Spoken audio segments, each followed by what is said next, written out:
লাউ খাবো আর লাউয়ের খোসাটা কি ফেলে দিব, সেটা কি হয়? আর তাই আমি আজকে লাউয়ের খোসা একটা মজার রেসিপি তৈরি করতে যাচ্ছি। হ্যালো এভরিওয়ান, আসসালামু আলাইকুম। কেমন আছেন সবাই? আশা করছি সবাই খুব ভালো আছেন। আলহামদুলিল্লাহ, আমরাও ভালো আছি। বর্তমানে দ্রব্যমূল্যের যে দাম, আসলে একটা লাউয়ের দাম নিয়েছে হচ্ছে 90 টাকা। তো 90 টাকায় এক তরকারি হলে কি চলে বলেন? তাই ভাবলাম লাউয়ের খোসা দিয়ে একটা মজার রেসিপি তৈরি করে ফেলি। নর্মালি কিন্তু আমরা লাউয়ের খোসাটা আলু, টমেটো আর হচ্ছে এই লাউয়ের খোসাটা দিয়ে খুব ভালো করে ভেজে নিলে কিন্তু মজার একটা ভাজি হয়। সাথে চাইলে চিংড়ি মাছ দিয়েও করা যায়, আবার হচ্ছে ডিম ভেঙে দিয়েও করা যায়। তো সেটা তো সবসময় করে থাকি। আর আজকে আমি ভাবছি লাউয়ের খোসা দিয়ে ভর্তা তৈরি করব। লাউটা তো আমি রান্না করতে বসিয়ে দিয়েছি। আমি কিন্তু লাউয়ের মধ্যে অতিরিক্ত মশলা পছন্দ করি না। তো অনেককে দেখি আমি লাউয়ের মধ্যে একটু বেশি মশলা দিয়ে, অর্থাৎ লাল টকটকে করে রান্না করে। তো আমার কাছে কিন্তু ওভাবে লাউটা রান্না করলে বেশি ভালো লাগে না। লাউ তরকারিটা একটু কম মশলায় হালকা পাতলা মশলা দিয়ে রান্না করলে আমার কাছে ভালো লাগে। আসলে বেশি মশলা বলতে কি, অনেকে একটু জিরা ধনিয়া মশলাটা ব্যবহার করে। তো আমার কাছে মনে হয় ওগুলো না ব্যবহার করে এমনিতে নর্মালি যে মশলাগুলো আছে, অর্থাৎ হলুদের গুঁড়ো, মরিচের গুঁড়ো আর হচ্ছে পেঁয়াজ, কাঁচামরিচ, ধনিয়া পাতা, টমেটো দিয়ে রান্না করলে আমার কাছে ভালো লাগে। আসলে এক একজনের খাবারের টেস্ট বার এক এক রকম। তো যাদের কাছে যেরকম ভালো লাগে আর কি। লাউয়ের খোসা দিয়ে যারা ভর্তাটা এখনও ট্রাই করেননি তারা চাইলে ট্রাই করে দেখতে পারেন। আশা করছি আপনাদেরও ভালো লাগবে। তো সেক্ষেত্রে আমি প্রথমে হচ্ছে কয়েকটা শুকনো মরিচ ভেজে নিয়েছি তেলের মধ্যে। তো আপনারা চাইলে এখানে কাঁচামরিচ, শুকনো মরিচ দুটোই ব্যবহার করতে পারেন। শুকনো মরিচটা দেওয়ার চেষ্টা করবেন, এতে করে ভর্তার যে টেস্ট এটা কিন্তু ভালো আসবে, স্মেলটাও ভালো আসবে।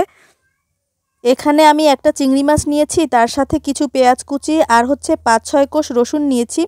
এখানে কিন্তু চিংড়ি মাছটা চাইলে দিতেও পারেন আর চাইলে এটাকে অ্যাভয়েডও করতে পারেন, তবে চিংড়ি মাছটা দিলে ভালো হয়। আমরা আগে থেকেই জানি লাউ চিংড়ি কিন্তু খুব ভালো একটা কম্বিনেশন। সেক্ষেত্রে কিন্তু লাউয়ের খোসার সাথেও চিংড়ি মাছটা কিন্তু বেশ ভালো যায়। সব শেষে এখন আমি লাউয়ের খোসাগুলো ভেজে নিব। তো সেক্ষেত্রে একটু পানি ব্যবহার করব, যেহেতু লাউয়ের খোসাটা কিন্তু একটু শক্ত থাকে। তো অল্প পরিমাণে পানি দিয়ে ওই ফ্রাই প্যানটার মধ্যেই ভেজে নিচ্ছি।